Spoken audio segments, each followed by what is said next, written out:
Ignition sequence start. 6, 5, 4, 3, 2, 1, 0. Liftoff. We have a liftoff.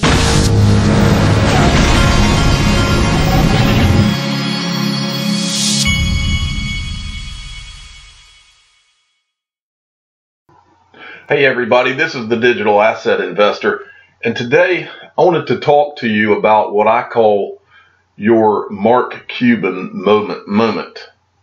And I've done a video on this early when I started this channel. I did a video on your Mark Cuban moment, and the reason I wanted to do it again is that we have a lot more subscribers now and people that were not around at the time, and it's such an important point in my opinion.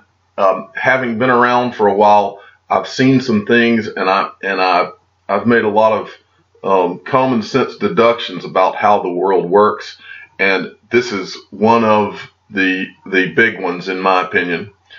And what I call the Mark Cuban moment, as many of you know, some of you are not in the United States, but currently in the United States, Mark Cuban, he's a well-known billionaire who made his money from the internet boom. Initially, he became a billionaire by selling broadcast.com to Yahoo back during the internet boom. And he's now on a show called Shark Tank, and he owns the Dallas Mavericks as well. But he's a pop culture figure in a way now. But what a lot of people, especially younger people, don't realize is how Mark Cuban made his money. In my opinion, this guy is one of the luckiest people in the history of billionaires, and it is almost just completely ridiculous how he became a billionaire. But I want to use this to illustrate a point to those of you that are holding XRP. In my opinion, you're going to have your Mark Cuban moment, and I don't mean that you're going to become a billionaire, but I do mean that you're going to have your moment for crazy returns the way that he did on a percentage basis, and you're going to have that moment even before the reality of what a wonderful company that Ripple is and a wonderful digital asset that XRP is, the actual use of it. In my opinion, you will receive great benefits before those realities even hit, because that's the way the world works. And I'm going to illustrate that by telling you the story of Mark Cuban, because this is what happened, and I was there. For those of you that were around in the internet boom, you will remember when the internet started back in, when consumers started to use and discover the internet. It was around 1995, 1996. And we had what a lot of kids today probably don't even know about. We had what was called dial-up connections. You didn't have Wi-Fi and the high-speed internet that we have today. They had dial-up connections. And you would literally dial up a phone number, and you would hear this loud sound, and then your internet would connect. And once it was connected, the internet speeds were so slow that many times you would be online looking at a website or trying to buy something. At the time, that was the first two I remember was Amazon and eBay. You could buy things, and many times you would get kicked offline right in the middle of buying something.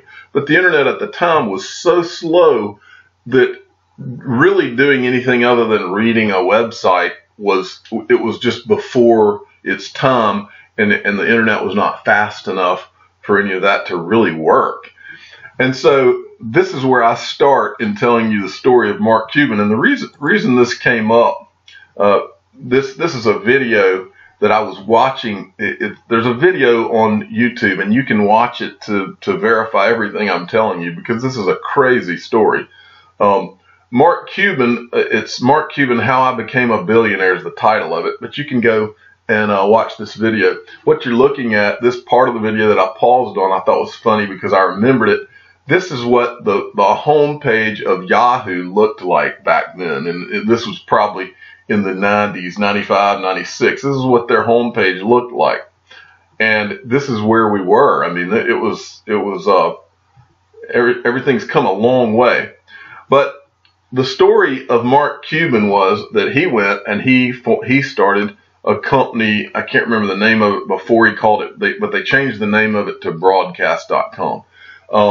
And the basic concept was that they were going to broadcast. He's a huge sports fan. They were going to broadcast sporting events from all over the world, and people would go to their website and they would view them. One of the most important parts of this is that it was completely free. So all of the users would go there and they I can't remember if they had a login name or a password or what, but it was all free. They could go and they could stream events. It wasn't just sporting events. It was also, they even had like modeling events. I think that they would stream like a runway models, like events like that.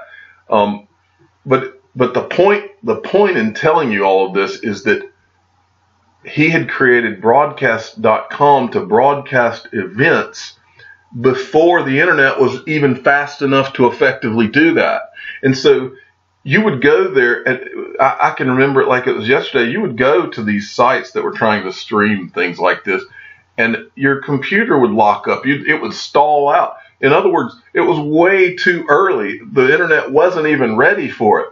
And this guy became a billionaire off of it. I went and looked up, and here, because I want you to understand how it unfolded. Yahoo saw what Mark Cuban's company was doing and said, well, that's going to be a competitor to us, and so we need to go and buy it. Now let me read you this to let you realize how ridiculous that this all was. Yahoo is talking about how they solved the problem of them competing with them. They bought broadcast.com for $5.7 billion. That's more than $10,000 per active monthly user that broadcast.com had. There's hardly any justification that a user, someone who visits a free site at least once per month, would be worth even $10. Think about yourself using a free website. An advertiser may pay 2 cents or maybe 20 cents to get a message to you. That's about it. And then it goes on, it says, to say you are worth $10,000 a user on a free site defies all logic. Never before and never since has any losing money company offering a free service received any kind of valuation at some tiny fraction of $10,000 per losing user. Truly a once in the history of the world kind of event. The company was consistently losing millions every year since its inception and stated in its filings that it didn't expect to be able to generate profits for years. More users equals more losses in terms of actually running a business to make money. You know, that standard Mark Cuban is always shooting off his mouth about on Shark Tank and would rip to shreds anyone seeking investment in a losing company like that. Oh, and look how he all of a sudden has a clear grasp of the obvious about the cost to acquire a customer for someone's product or paid subscription. So anyway, the point that I'm making to all of you is that that's how crazy the whole internet thing was. But I wanted to show you one final thing before I leave that. I looked this up, the 5 worst internet acquisitions of all time. And I'm going to go down here. I want to read this to you about broadcast.com as well. It's broadcast. This is the acquisition by Yahoo. Yahoo executives got way ahead of themselves in acquiring broadcast.com, an online television site founded by Mark Cuban for $5.7 billion in 1999. Slow dial-up connections made watching video a test of patience, as did the laughably meager library of shows. Think 1960-era monster movies and Victoria's Secret fashion shows. The service soon disappeared, as did the executives who engineered the deal. So they pay $5.7 billion for broadcast.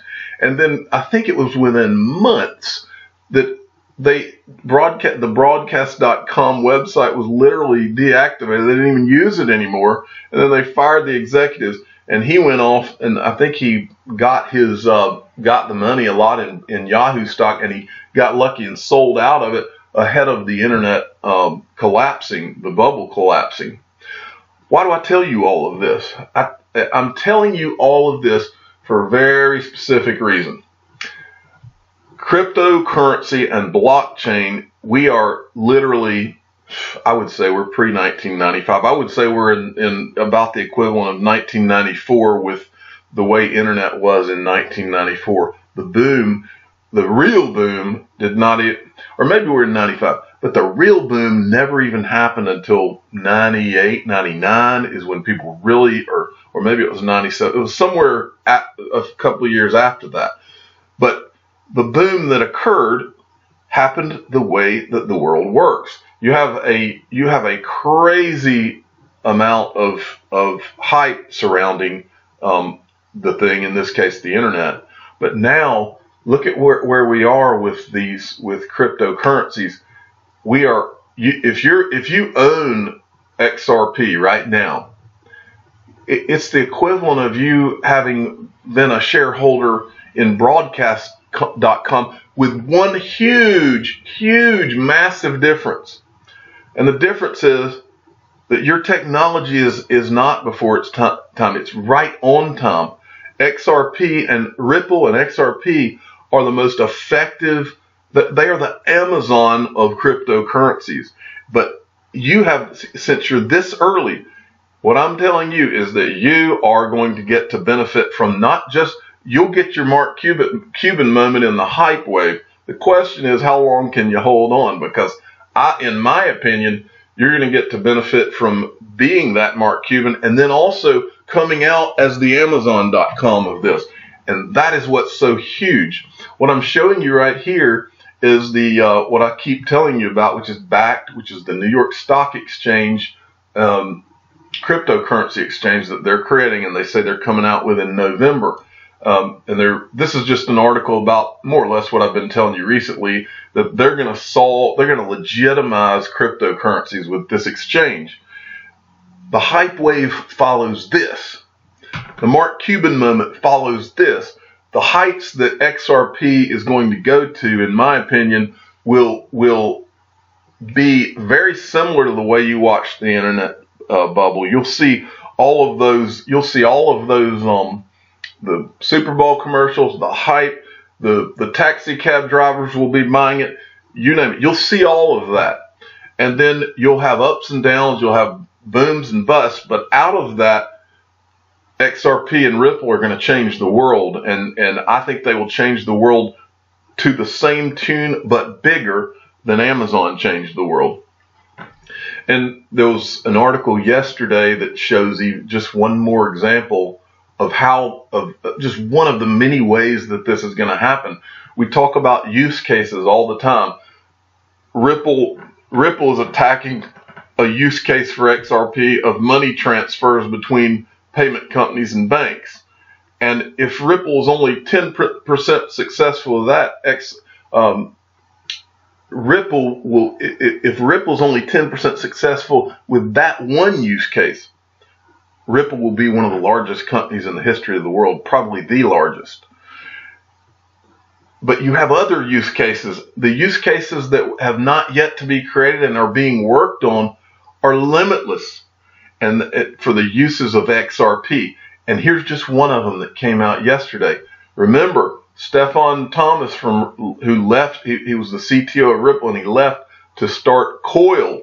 Well, I talked about this a month or so ago. Now, Coil has come out with a new product. Now you can accept XRP on YouTube and Twitch. So content creators, through the use of Coil, are going to be able to, they're going to be able to receive tips, and you can pay people in XRP. Imagine this. Imagine how the world will change. This is just one use case on different social media platforms or on blogs. Different ways of getting paid. People could tip, or it could be fractional payments that you can't do with the current setup. This is how the world's changing. So I'll finish this by telling you that as an XRP holder, you'll have your Mark Cuban moment, but you'll have much more than that down the road, because Ripple is nobroadcast.com, and XRP is nobroadcast.com. These are Amazons, these are eBays, but they're bigger. I am the digital asset investor. I am not an investment advisor. This is for entertainment purposes only. Please subscribe to my channel and hit the like button. And if you have not gotten your Ledger Nano S yet, you got to go get one, because none of this means anything if your digital assets are not stored in a safe way. And the Ledger Nano S is the safest way yet. Go in the description of any of my videos and you can pick your Ledger Nano S up. Thank you for listening.